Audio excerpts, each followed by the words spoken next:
Hindi mo na ba alam kung anong ititinda mo bukas o mamaya? Kung hindi pa, ito malamang ang sagot. Kaya nandito ka ngayon at naliligaw ka. Ayan. Una, ayan, pinakikita ng asawa ko, hinati niya na yung isang buo ng ham. Tapos sa cheese, ganyan lang, kanipis o kakapal. Depende sa iyo yung kapal at nipis ng ng cheese. Ayan. Bale, maliit na size lang ng cheese ang ginamit ng asawa ko dito dahil hindi makabili ng malaking size ng cheese. Pero, okay din to para mapakita namin sa inyo na pwede rin naman kahit hindi malaking cheese ang gamitin. Yan, ganyan lang. Pagka maliit na cheese ang gagamitin mo, ganyan lang yung hilera o paglagay, pag-layer.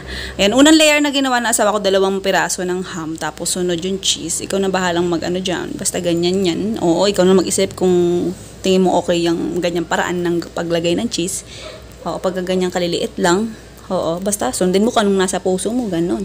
Oo, kung nai-excite ka naman, naiinip ka na, gusto mo na makita yung listahan na recipe, nasa dulo agad. Oo, wag ka na magalit, ha? Oo, forward na lang agad. Ayan, ganyan itsura niya.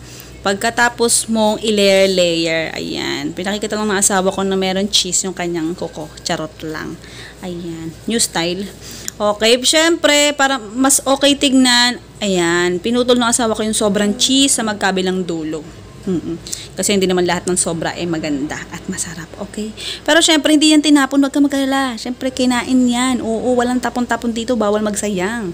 Okay, next niyan, naghanda yung asawa ko ng 2 itlog, tas binati-bati niya na. Wala siyang nilagay na kahit anong pampalasa diyan, kering-kering na yan. Tas sinanda niya na yung sa isang lalagyan yung cornstarch. Sa cornstarch, pwede kang gumamit ng harina. Kung ayaw mong gumamit ng cornstarch. Oo. Kung wala kang cornstarch, pwedeng harina. Okay? Oo. Pwede naman yung alternative. Yan. Tapos balutin natin ng itlog yung mga pinagpatong-patong na cheese at ham. Next niyan, pwede mo na balutin ng cornstarch. Konti lang ha, huwag masyadong kakapalan. Kasi pag sinobra mo naman ng kapal ng balot ng cornstarch, titigas naman na yan. Hay, naku, kanina pa ako nag-voice over. Diyos ko po, kabilaan, kaliwaan ng maiingay. Hayaan nyo na lang mga madam. Ha, huwag na kayong mainis. Oo, okay. Yan, hayaan na natin.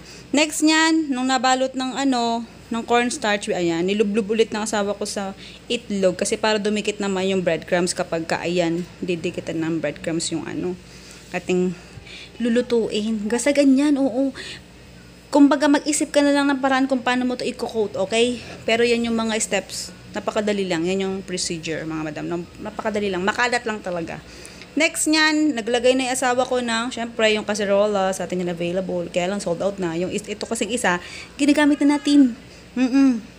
Ganda nga kasi. Yan. Tapos nagpainit lang siya ng mantika. Nung mainit na yung mantika, ayan na agad, syempre. Yan. O, diba?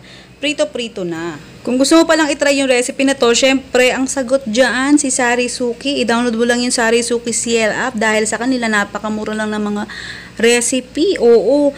Kahit na pambili mo lang doon, pang home consumption, pang sarili mo lang, kikita ka, tutubo ka, o diba? Kung bibili ka sa labas, sa mga grocery, sa palengke, sila ang tutubo. Pero kapag kay Sari Suki ka, bubili ng pang sarili mong pangkain, ikaw ang kikita, o diba? Pwede ka pang magnegosyo pag ikaw ang naging community leader.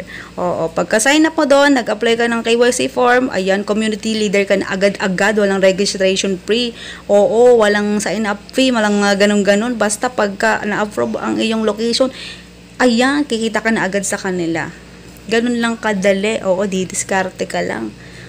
Di mo kailangan ng sobrang laking puhunan doon, dito, kay Sari Suki. Kaya ayan, kung gusto mo itry ang napakasarap na recipe na to, download mo na yung Sari Suki CL app. Okay? Love you.